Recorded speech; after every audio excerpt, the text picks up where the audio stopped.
day for DBRL. Today, Honorable Raksha Mantri, Chief of Defence Staff, Vice Chief of Air Staff at one go, all coming and witnessing the various tests. Very, very special day in DBRL's history. On this occasion, I like to welcome Honorable Raksha Mantri for accepting this invitation in spite of very busy schedules and when there are programs clashing, but immediately giving the next day time and coming to us and spending time here with us and going through all the tests and facilities. We are very thankful to you, sir, and we welcome you to this laboratory and Chandigarh here. DBRL पे हमारे को बहुत गर्व है क्योंकि जिस तरह की कार्रवाई आप कर रहे हैं ये हमारी सशस्त्र सेनाओं को सक्षम बनाने में मदद करेंगी,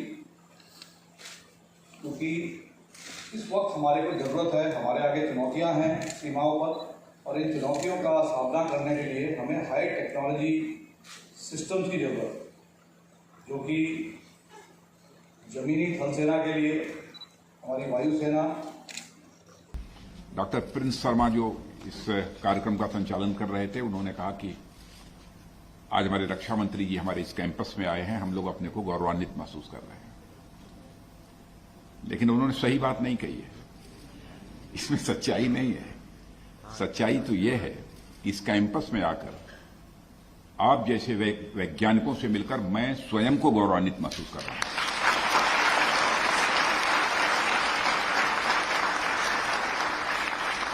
और मैं कहना चाहूंगा कि सचमुच आप सब पर, हम सबको नाज है। पब्लिसिटी से दूर रहकर नाम और शोहरत की कोई चिंता नहीं, कभी प्रेस के सामने भी नहीं आते, लेकिन जिस तरीके से पूरी निष्ठा और लगन के साथ आप काम कर रहे हैं, यह देश सदैव आपका ऋणी रहेगा।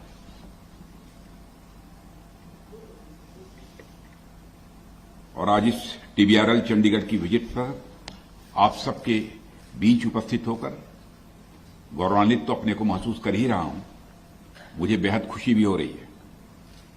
और मुझे बताया गया कि किसी समय 2 रूम फैसिलिटी से शुरू हुई यह लेबोरेटरी आज देश को क्रूशियल डिफेंस टेक्नोलॉजीज और कैपेबिलिटीज प्रदान करने वाली एक महत्वपूर्ण रिसर्च एंड डेवलपमेंट एस्टेब्लिशमेंट बन चुकी है। और जिस तरह मैंने अभी डीबीआरएल द्वारा डेवलप की जा रही टेक्नोलॉजीज और प्रोडक्ट्स को देखा और उनके बारे में जाना समझा, मुझे पूरा विश्वास है कि आने वाले समय में यह देश ही नहीं बल्कि दुनिया की टॉप डिफेंस टेक्नोलॉजी और टेस्ट एंड इवैल्यूएशन फैसिलिटी प्रदान करने वाली इस्टेब्लिशमेंट में से एक बनेगी।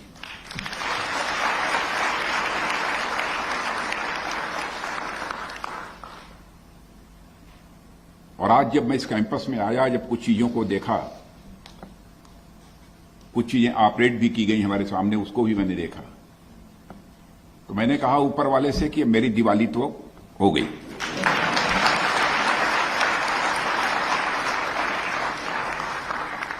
वैसे मैं आप सब लोगों को भी दीपावली की शुभकामनाएं देता हूं। वैसे साल में आप 4, 6, 8, 10 बार तो दीपावली मनाते ही होंगे। मैं डीआरडीओ के चेयरमैन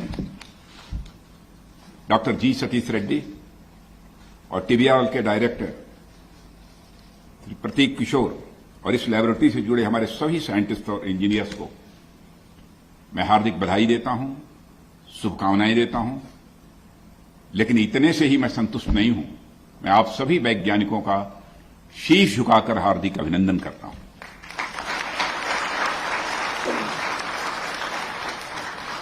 अभी कल ही मुझे आर्मी कमांडर्स कॉन्फ्रेंस में हमारे देश की जो टॉप डिफेंस लीडरशिप है उसको एड्रेस करने का अवसर मिला।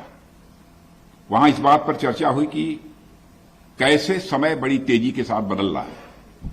दुनिया भर के राष्ट्रों के बीच के आपसी संबंधों, ट्रेड, इकोनॉमी, पॉलिटिकल और सिक्योरिटी अफेयर्स में यह बदलाव साफ तौर पर देखा जा सकता है। साइंटिफिक कैपेबिलिटीज में बढ़ोतरी और नए नए इन्वेंशन ने सिक्योरिटी पर भी बड़ा प्रभाव डाला है। और ऐसे में अपने को किसी भी परिस्थिति से निपटने के लिए तैयार रखना, मैं मानता हूं कि हमारी यह सबसे बड़ी जरूरत है। और मित्रों, आप जानते हैं भारत हमेशा से एक शांतिप्रिय देश रहा है और आज भी है, और किसी भी प्रकार के कॉन्फ्लिक्ट को अपनी ओर से शुरू करना हमारे वैल्यूज के, हमारे मूल्यों के सर्वथा खिलाफ है। पर इसके साथ ही यह भी उतना ही सही है कि यदि आवश्यकता होती है तो हमारा देश किसी भी चुनौती का सामना करने के लिए पूरी तरह से तैयार भी है। पूर्व राष्ट्रपति या महान वैज्ञानिक डॉक्टर एपीजे अब्दुल कलाम भी कहा करते थे कि इस दुनिया में भय का कोई स्थान नहीं है, एक शक्ति ही दूसरे शक्ति का सम्मान करती है। भारत को भी हम सशक्त भारत बनाना चाहते हैं ताकि दुनिया में बड़ी से बड़ी ताकत के सामने हमको आंख झुकाकर बात न करना पड़े, बल्कि आंख में आंख डालकर बात करने की हम स्थिति में हों। ऐसा सशक्त भारत हम बनाना चाहते हैं। और आज जब टीबीआरएल की टेक्नोलॉजी और प्रोडक्ट्स को मैं देख रहा हूं तो एक तरह से मैं डॉक्टर कलाम के सपनों को साकार होते हुए प्रत्यक्ष अपनी आंखों से देख रहा हूं। साथियों, आज टीबीआरएल रेंज की अपनी विजिट के दौरान मुझे यहां डेवलप किए जा रहे वारहेड्स और वेपन से संबंधित विभिन्न टेक्नोलॉजीज के बारे में भी प्रतीक किशोर जी ने और उनके सहयोगी वैज्ञानिकों ने जानकारी दी है। मुझे यहां उपलब्ध टेस्टिंग और इवैल्यूएशन फैसिलिटीज के बारे में भी इन लोगों ने जानकारी दी। मैंने देखा कि टीबीआरएल रेंज वारहेड्स, वेपन्स और इसके सब सिस्टम्स की टेस्ट एंड इवैल्यूएशन के लिए बेहतरीन सुविधाओं से यह लैस है। और आप सभी को याद होगा कि अगस्त 2021 में मैंने भारतीय सेना के मल्टी बोर्ड हैंड ग्रेनेड सौंपा था सेना को, और हमारे सत्यनारायण जी यहां पर ये मौजूद हैं। गजब का वह हैंड ग्रेनेड बना है। दुनिया के दूसरे देशों को 7,500 रुपए ना है, 7,500 रुपए नहीं, डॉलर की यहां बात मत करिए, यहां रुपए की बात करिए। दुनिया के देशों को एक हैंड ग्रेनेड 7,500 में बेचते हैं, लेकिन मैं अभिनंदन करता हूं सत्यनारायण जी कि हमारे भारत के सेना के जवानों को 3,500 रुपये में देते हैं। यह है हमारे प्राइवेट इंडस्ट्रीज का करिश्मा और भारत के प्रति जो उनकी एक कमिटमेंट है। इसीलिए हमारे प्रधानमंत्री जी बराबर कहते हैं कि प्राइवेट इंडस्ट्रीज को भी हमको जितना सपोर्ट किया जा सकता है वो सपोर्ट करना चाहिए। कि लंबी परंपरा चली आ रही थी, इनकी नीयत और ईमान पर ही लोग केवल सवालिया निशान लगाते थे, क्वेश्चन मार्क लगाते थे, लेकिन उनकी कंट्रीब्यूशन की तरफ किसी की नजर नहीं आती थी। लेकिन आज प्राइवेट सेक्टर में काम करने वाली ये जो बड़ी बड़ी हस्तियां हैं उनको भी सम्मान के नजरिए से देखा जाता है। टीबीआरएल द्वारा डिजिग्नेटेड, डिजाइन और डेवलप यह ग्रेनेड इंडियन आर्म फोर्सेस में शामिल प्राइवेट सेक्टर द्वारा निर्मित यह पहला म्यूनिशन था जो हैंडओवर किया गया इकोनॉमिक एक्सप्लोसिव लिमिटेड नागपुर के द्वारा। और इस ग्रेनेड की सेफ्टी और परफॉर्मेंस पैरामीटर्स इसे वास्तव में वर्ल्ड क्लास बनाते हैं। ये वर्ल्ड क्लास के इसके परफॉर्मेंस और पैरामीटर्स थे और ये हमारे साइंटिस्ट और प्रोडक्शन एजेंसी की कैपेबिलिटीज का क्लियर डिमॉन्स्ट्रेशन है। और मुझे बताया गया है कि इस ग्रेनेड ने प्रोडक्शन में 99.5% से अधिक की फंक्शनल रिलायबिलिटी हासिल की है। माने पक्की गारंटी है कि 99.5% एक्सप्लोड करेगा ही करेगा। मैं इस उपलब्धि के लिए टीबीआरएल और डीआरडीओ को अपनी तरफ से हार्दिक बधाई देता हूं। और साथ ही हाल ही में मेरे द्वारा इंडियन आर्मी के टीबीआरएल द्वारा डिजाइंड और डेवलप एक और सिस्टम बंड ब्लास्टिंग डिवाइस मार्क 2 सौंपा गया है। आने वाले समय में इस सिस्टम का प्रोडक्शन ट्रांसफर ऑफ टेक्नोलॉजी के माध्यम से प्राइवेट सेक्टर द्वारा भी किया जाएगा। और मुझे बताया गया है कि इस प्रोडक्शन मॉडल की फर्स्ट फेज को सक्सेसफुली कंप्लीट कर लिया गया है। साथियों, ये सफलताएं हमारी स्ट्रिंजेंट क्वालिटी कंट्रोल और ऑपरेशनल रिक्वायरमेंट्स को पूरा करने वाले प्रोडक्ट्स और टेक्नोलॉजीज में हमारी बढ़ती हुई क्षमता का एक सिग्नल है, यह एक संकेत है। और इस बात का भी संकेत है कि हमारी आर्म्ड फोर्सेज में इंडिजिनस सिस्टम रेगुलरली इंडक्ट होती रहेंगी। इसके अलावा डीआरडीओ टेक्नोलॉजीज के साथ इन प्रोडक्ट्स की मैन्युफैक्चरिंग में इंडस्ट्री का एक्टिव पार्टिसिपेशन हमारी मिलिट्री और इकोनॉमिक स्ट्रेंथ को आत्मनिर्भरता की ओर आगे बढ़ा रही है। साथियों, जैसा कि हम जानते हैं कि डीआरडीओ ने मिसाइल, राडार, इलेक्ट्रॉनिक्स, सोनार और फाइटर एयरक्राफ्ट, टैंक, गन और टॉर्पीडो आदि में ऐसे सिस्टम डेवलप किए हैं जो इंटरनेशनल लेवल पर कंपेरेबल है। और साथ ही कई ऐसे वारहेड सिस्टम्स और म्यूनिशंस विकसित किए गए हैं जो अपने आप में बिल्कुल अलग प्रकार के हैं और उनको उनके शेड्यूल के अनुसार इंडक्ट भी किया जाएगा। और मुझे यह जानकर खुशी है कि टीबीआरएल 4th जनरेशन के इलेक्ट्रॉनिक फ्यूजेस के डेवलपमेंट के एडवांस्ड लेवल पर पहुंच गया है, जो कंटेम्पररी होने के साथ साथ बेहतर सेफ्टी और रिलायबिलिटी प्रदान करेगा। वैसे 5th जनरेशन पर भी तो काम शुरू कर ही दिया है, बस वहां तो यही बतलाया। और मुझे प्रसन्नता है कि यहां वारहेड डेवलपमेंट में इंडस्ट्री पार्टनर्स की भागीदारी का पूरा ध्यान दिया जा रहा है। एक और एस्पेक्ट जिसमें मुझे यहां इंटरेस्ट आया वो था वेफल रेंज का। जिस काम के लिए 500 एकड़ जमीन की आवश्यकता होती थी वो केवल 20 एकड़ में काम चल जाएगा, और आगे मैं समझता हूं शायद 10 एकड़ में ही काम चलेगा या और कम होता चला जाएगा। वेफल रेंज का कंसेप्ट आप सभी जानते हैं कि प्रैक्टिस फायरिंग रेंज के लिए आमतौर पर किया जाता है। उसके लिए 500 एकड़ के बड़े क्षेत्र की आवश्यकता होती थी, और वहां रिक्रूट्स के लिए प्रॉपर ट्रेनिंग इंश्योर करने के लिए इतने बड़े एरिया की रिक्वायरमेंट तो होती ही है। साथ ही कुछ जगहों पर सिविलियन पॉपुलेशन की आवाजाही के चलते कई खतरे भी बने रहते हैं। और साथियों, मुझे जानकर खुशी है कि टीबीआरएल द्वारा डेवलप्ड वेफल रेंज सुरक्षा से समझौते किए बिना क्षेत्र को 500 एकड़ से घटाकर 20 एकड़ या उससे कम कर देती है।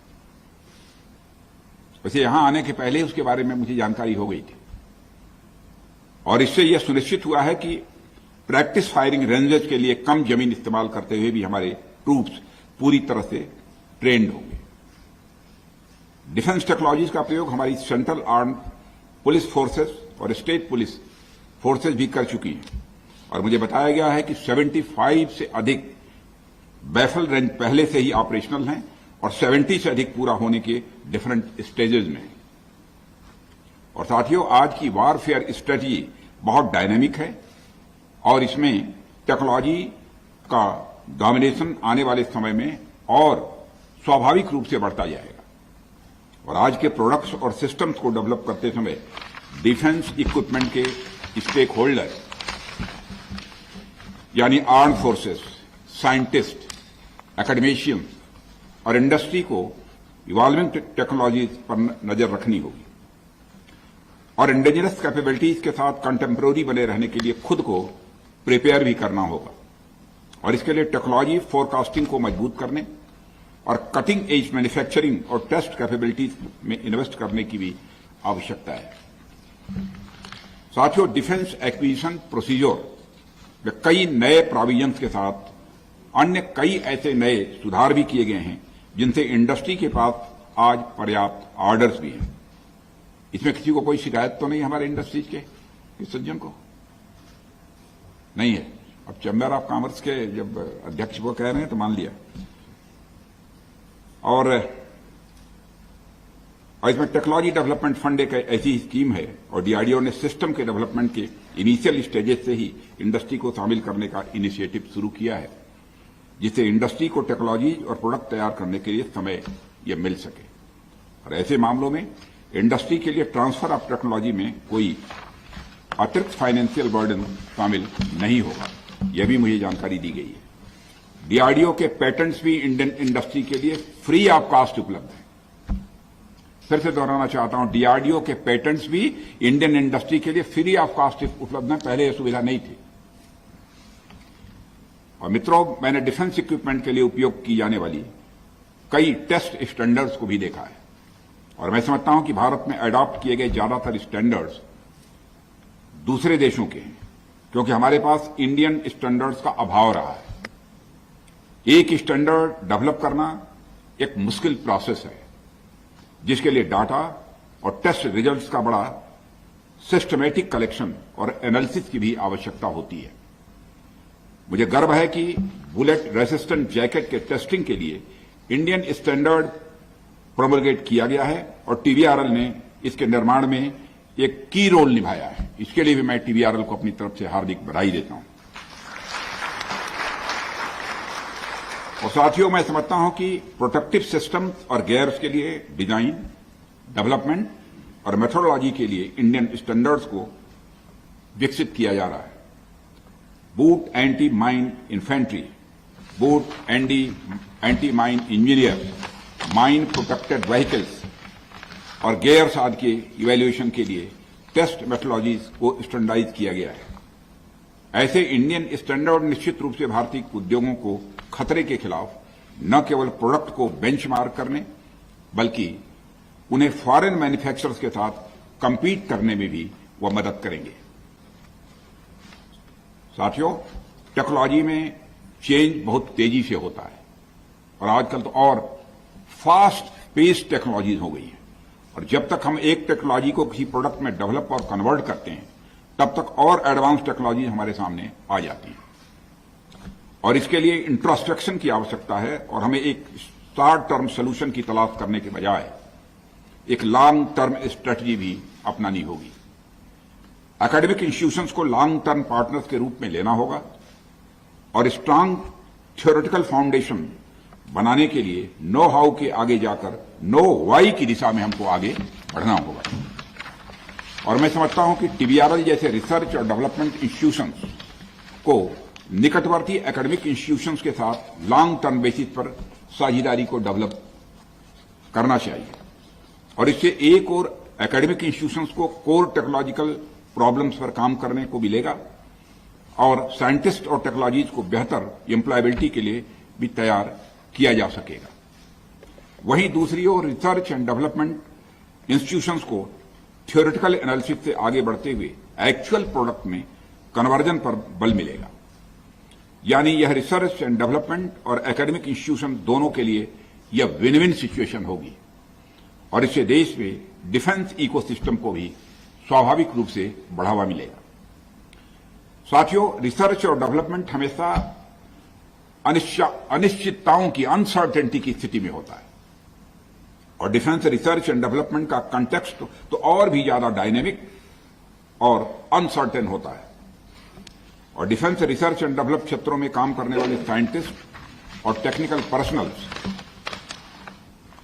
को चेंजिंग एनवायरनमेंट के साथ खुद को अलाइन रखना होगा और बदलते माहौल के साथ खुद को ढालना भी होगा। मित्रों, आप लोगों के साथ मेरी बातचीत और टीबीआरएल में आज मैंने जो कुछ भी एडवांस्ड टेक्निकल ट्रायल्स देखे हैं और दीपावली की बात मैंने कही थी, अब आपकी समझ में आ गया होगा कि मैं क्यों कह रहा हूं कि मैंने दीपावली मना ली। एडवांस टेक्निकल ट्रायल्स भी देखे हैं और इससे मुझे पूरा विश्वास है कि डीआरडीओ भारत की आर्म्ड फोर्सेस के लिए रिक्वायर्ड टेक्नोलॉजीज को इंडिजिनसली डेवलप करने में पूरी तरह कैपेबल और रेडी है। आप सभी अपनी प्रिपेयर्डनेस को और आगे बढ़ाएं। इसके लिए मंत्रालय की ओर से जिस भी प्रकार की सहयोग की आवश्यकता होगी उसके लिए आप सभी को मैं अपनी तरफ से आश्वस्त करना चाहता हूं। इस अवसर पर अधिक कुछ न कहते हुए आप सबको भविष्य की सफलता के लिए अपनी हार्दिक शुभकामनाएं देता हूं और साथ ही आने वाली दीपावली की भी आप सबको हार्दिक शुभकामनाएं देता हूं और इतनी तेजी से आप काम करें टीबीआरएल में, इसके लिए शुभकामनाएं देता हूं कि हर महीने आपको दीपावली मनाने का टीबीआरएल में अवसर प्राप्त हो। इन्हीं शुभकामनाओं के साथ आप सभी को पुनः धन्यवाद देते हुए अपना निवेदन समाप्त